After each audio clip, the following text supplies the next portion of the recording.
जाइए और ये दूध पीजिए। यशोदा, तुम हो तो मेरी देवरानी, लेकिन ख्याल बिल्कुल एक माँ की तरह रखती हो। अरे बाबा, मैं पूरा दिन खाली बैठे बैठे बोर हो जाती हूँ, कुछ तो काम करने दो। नहीं, मैंने कहा ना कि कोई काम नहीं करेंगी आप, बस आराम करेंगी। यशोदा अपनी गर्भवती जेठानी का ख्याल रखने के साथ साथ यशोदा अपनी जेठानी की पहले से ही 2 बेटियां उमा और शालू का भी बड़ा ध्यान रखती थी।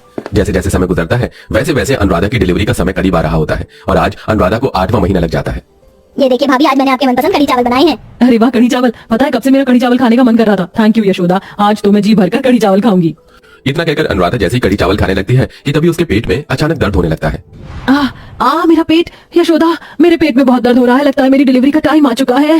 लेकिन भाभी, अभी तो आपका 8वां महीना है, इतनी जल्दी आपकी डिलीवरी का टाइम कैसे हो सकता है? आप घबराइए मत, हम जल्दी से आपको हॉस्पिटल लेकर चलते हैं।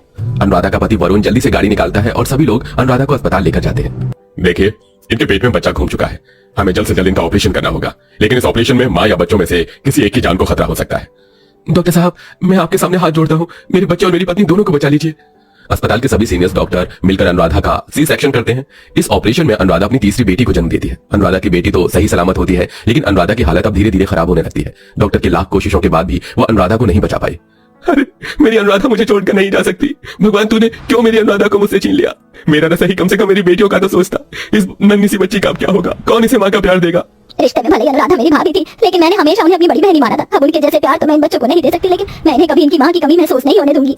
अनुराधा के गुजर जाने के बाद अब यशोदा ही अनुराधा की तीसरी बेटी पिंकी को एक माँ का प्यार देने की पूरी कोशिश करती है। उसे नहलाना, उसे दूध पिलाना, खिलाना, सब कुछ यशोदा एक माँ की तरह ही करती है। साथ ही दोनों बड़ी बहनों का भी अनुराधा काफी अच्छे से ध्यान रखती है। लेकिन कहते हैं ना कि आपकी खुशियों को नजर लगते ज्यादा देर नहीं लगती। यशोदा की पड़ोसन अब दोनों बड़ी बहनों उमा और शालू को यशोदा के खिलाफ भड़काने लगती है।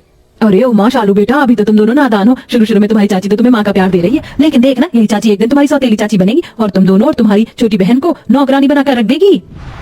लेकिन आंटी, हमारी चाची तो हमसे बहुत प्यार करती है, रोज हमें स्कूल के लिए तैयार करती है, लंच बनाकर देती है, हमारा मनपसंद खाना भी बनाती है। अरे शालू बेटा, अभी तुम इस षड्यंत्र को समझने के लिए काफी छोटी हो। तुम्हारी चाची जिन हाथों से तुम्हारे बाल बनाती है ना, उन्हीं हाथों से एक दिन तुम्हारा गला घोटेगी। दोनों पड़ोसन शीतल, मेघा, उमा और शालू के दिमाग में उनकी चाची के खिलाफ जहर भरने में जरा भी कमी नहीं छोड़ती। दोनों ही बहनें काफी छोटी होती हैं, इसलिए वो बड़ी आसानी से उनकी बातों में आ जाती हैं और अब अपनी माँ जैसी चाची से नफरत करने लगती है।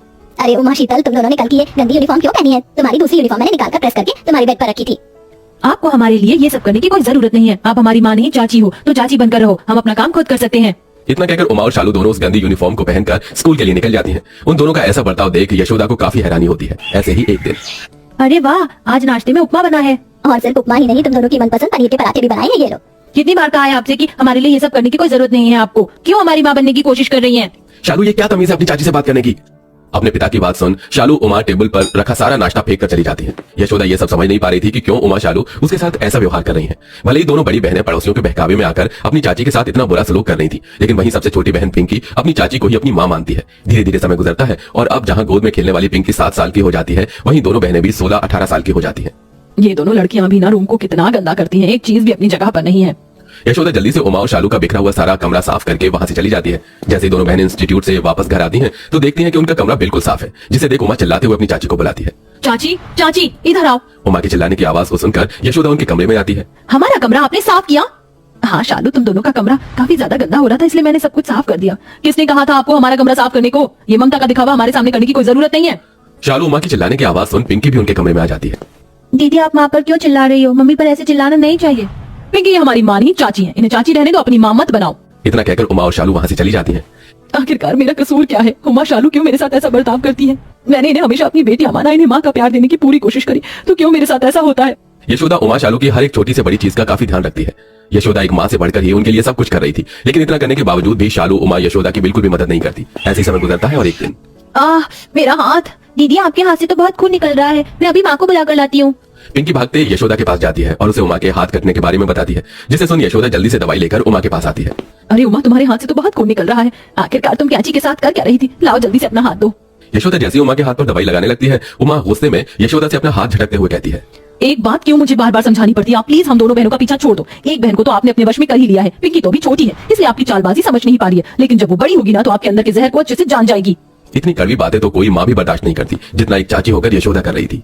माँ मत रोना, अगर आप रोगी तो मुझे भी रोना आ जाएगा। आप फिक्र मत करो, मैं दीदी को समझाऊंगी, वो मेरी बात जरूर मानेगी, फिर वो आपसे ऐसी बातें नहीं करेगी।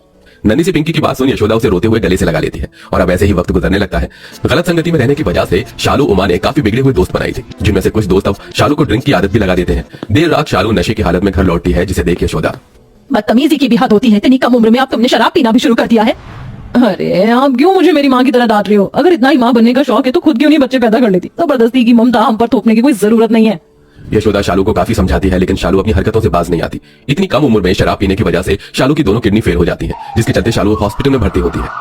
शालू की दोनों किडनी खराब हो चुकी है। हमें जल्द से जल्द उन्हें एक किडनी कहीं से भी डोनेट करवानी होगी, वरना उनका बचना नामुमकिन है। डॉक्टर साहब, आप भले ही मेरी दोनों किडनी ले लीजिए, लेकिन मेरी शालू को बचा लीजिए। सारे चेकअप करने के बाद यशोदा की किडनी शालू से मैच हो जाती है और अब डॉक्टर से ऑपरेशन करके यशोदा की एक किडनी शालू को डोनेट करती है, वहीं बाहर। देख लिया तुमने तुम्हारी चाची को? तुम्हारी माँ के गुजर जाने के बाद तुम्हारी चाची ने कसम खाई थी कि ये कभी भी माँ नहीं बनेगी और तुम तीनों को ही अपनी बेटी बनाकर एक माँ का प्यार देगी। तुम्हारी चाची ने इतनी बड़ी कुर्बानी दी, लेकिन तुम लोगों ने क्या किया? अपने पिता के मुंह से इतनी बड़ी बात सुन उमा के पैरों तले जमीन खिसक जाती है। वहीं शालू का ऑपरेशन भी सक्सेसफुल होता है, जिसके बाद अब उमा शालू को सारी बात बताती है। दोनों ही बहनों को अपनी गलती का एहसास होता है और यशोदा से वो माफी मांगती है।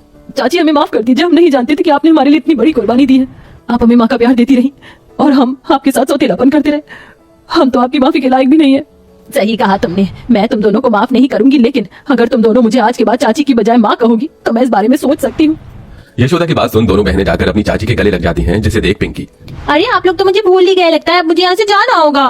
पिंकी की बात सुन सभी हंसने लगते हैं। यशोदा उसे गोद में उठा लेती है, जिसके बाद अब वो सब एक साथ हंसी खुशी रहते हैं। तो दोस्तों, देखा आपने, हमें किसी से उतनी ही नफरत करनी चाहिए जिससे बाद में पछतावा ना हो। जैसा कि हमारी स्टोरी की इन दो बहनों ने अपने पड़ोसियों के बहकावे में आकर अपनी चाची माँ से नफरत की, लेकिन कहते हैं ना, अंत में अच्छाई बुराई पर भारी पड़ जाती है। जैसा कि यशोदा की माँ अपनी बेटियों पर भारी पड़ी और यशोदा की ममता के आगे उनकी नफरत कम हुई। तो कैसी लगी आपको हमारी ये कहानी? हमें कमेंट